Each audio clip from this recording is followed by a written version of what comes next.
Hello guys! Hello Leo! Welcome dito sa aking channel, Kapalaran 888 Leo. Alamin natin Leo kung anong messages, vibration, gabay energy na gustong sabihin sa iyo ng universe. Ito ay para sa 12-12 energy. Okay Leo. And kung bago ka sa channel ko, please like and share and subscribe. And dun sa mga dati kong subscribers, thank you guys sa inyo lahat. Napakarami na ito Leo. Okay, kunin natin kasi gustong lumabas, diba? So, meron ka ditong grounded, karma, grief, and clearing. Okay. So, kung makikita mo dito, siguro may mga liyong marami kayong pinagdaanan na pagsubok, emotional, financial, psychological, or any pain and heartaches to. Pain, heartache, and loss. Pwedeng, for several years, sobra kang nag-suffer. Suffer emotionally, financially, and lahat ng pagsasuffer dito na overcome mo na. So, sinasabi na lahat ng luha na iniluha mo dito, pwedeng nawalan ka ng kamag-anak, nawalan ka ng trabaho, nawalan ka ng source ng financial income. Sinasabi sir dito na kung ano man yan na nawala sa'yo, na pinagluksa mo, ay posibleng mawawala na. Okay? So, dito sinasabi na you're letting go of your situation. Okay, so magsisimula ka na ulit na magtiwala sa kung ano yung parating sa'yo. Okay, yung parang sinasabi sa'yo na bibigyan ka ng Panginoon ng clarity, yung parang yung luha na iniluha mo, yung tawag dito, yung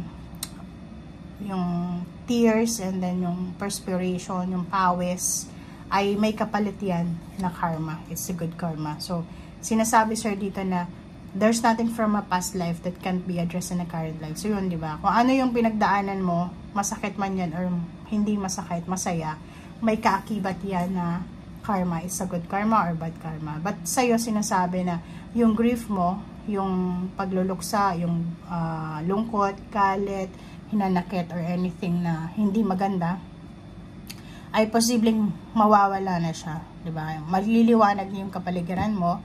And may isang pangyayari na marirealize mo na binibigyan ka pala ng Panginoon ng magandang karma. And grounded, sinasabi na still kahit sobrang blessings na dumating sa buhay natin, sobrang biyaya, pagpapala, sinasabi na still be grounded, okay? Still be humble, parang ganun. So, wag nating ilagay sa ating isip or sa ating utak yung success na meron tayo. Okay? Okay.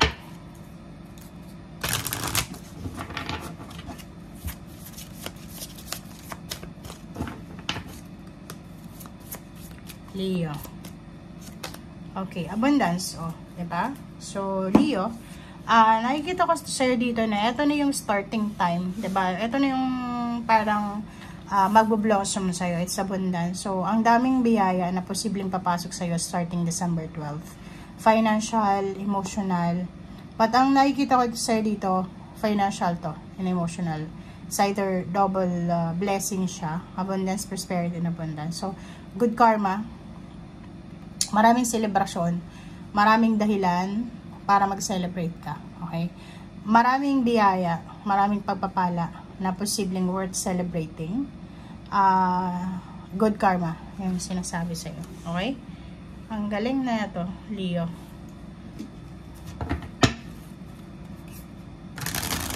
So, parang ang message mo ngayon is lahat ng sakripisyo, lahat ng iniyak mo, luha na iniluha mo, pawis mo, dugot pawis, ay posibleng ibalik sa iyo ng tenfold ng universe na abundance. Diba? Galing. Okay. 4 of Cups. And then Judgment. So, nakikita ko sir dito na merong Leo na naghihintay kayo ng decision making. Okay?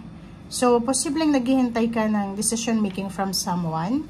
It's either naghihintay ka ng salary increase, higher position, or pwedeng managerial position, pwedeng nag-apply ka. Basta nakikita ko siya dito, may hinihintay ka. It's either naghihintay ka ng message, ng decision making, or may hinihintay ka. Okay. Seven of Pentacles and King of Cups. Nakikita ko sa'yo dito, may harvest time dito. Okay? So, may posibleng, yun, abundance and good karma. May harvest season. So, may maha-harvest ka ngayon. Pwedeng yun nga, yung pagod, yung sakripisyo na ginawa mo for several years, ay posibleng ibalik sa'yo ng universe yung outcome ngayon, positive outcome. And yan yung posibleng magdadala sa'yo ng sobrang happiness, sobrang kalma sa puso, and sobrang peace of mind and stability. Diba?